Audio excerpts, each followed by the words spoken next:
প্রিয় শিক্ষার্থীরা, তোমরা কেমন আছো? আশা করি আল্লাহর রহমতে সকলে ভালো আছো। আজকে আমরা আলোচনা করব বিক্রয় ফল জাবেদা।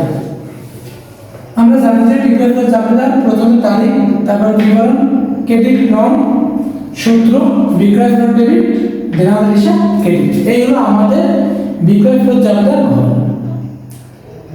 ক্রয় ফল জাবেদা এবং বিক্রয় ফল জাবেদার ঘর কিছুটাই সেম, শুধু লেখাগুলো একটু ভিন্ন।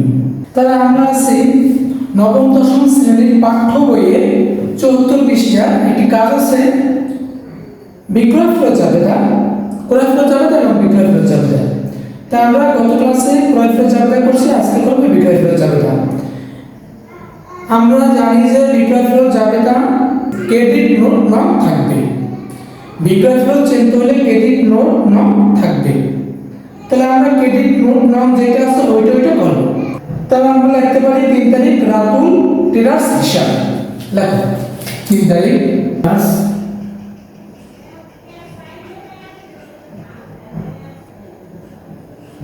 রাতুল টেরাস হিসাব।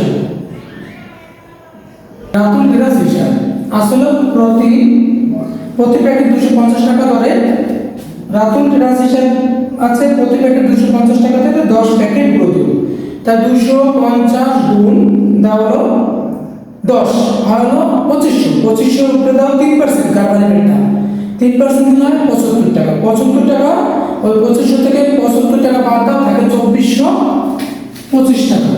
2425 টাকা এই হলো রাতুল স্টার্স হিসাব। আর একটা আছে 25 তারিখ রাশেদ এন্ড ব্রাদার্স হিসাব। 25 তারিখ রাশেদ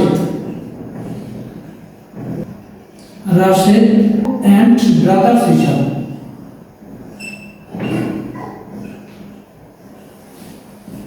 রাশেদ ব্রাদার্স হিসাব। রাশেদ এন্ড ব্রাদার্স হিসাব। তার রাশেদ এন্ড ব্রাদার্সের প্রতি ডজন 180 টাকা ধরে 180 গুণ দাও 6 হলো 1080। 1080 উপরে দাও হলো কারবারের কাছে 4% হলো 32 টাকা। তা 180 গুণ 6 তাহলে 1080। 1080 টাকার উপরে দাও হলো কারবারের কাছে 4% দিলে হয় 34 টাকা।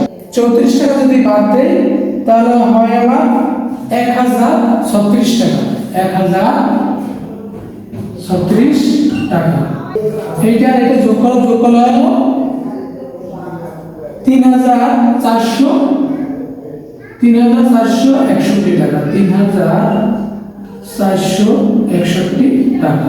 এটা সমস্ত যেটা আসলে প্রথমে আছে আমার রাতুল স্টার্স হিসাব। প্রতি প্যাকেট 250 টাকা ধরে 10 প্যাকেট গুঁড়ো দুধ, 250 গুণ দাও 10 হলো 2500 থেকে বাদ দেবা কার্বনের কাছে 3% হলো 75 টাকা। 2500 টাকা 75 টাকা বাদ দিলে থাকে 2425 টাকা। তারপর আছে রাশেদ এন্ড ব্রাদার্স হিসাব।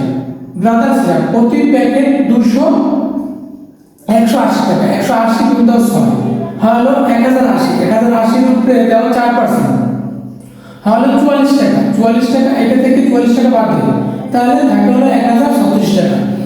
এখন 1036 এইটা রেটে যোগ করো তাহলে পাই হলো 3461 টাকা। এইটা রেটে যোগ করলে 3461 টাকা। এইটাই আমার অ্যানসার।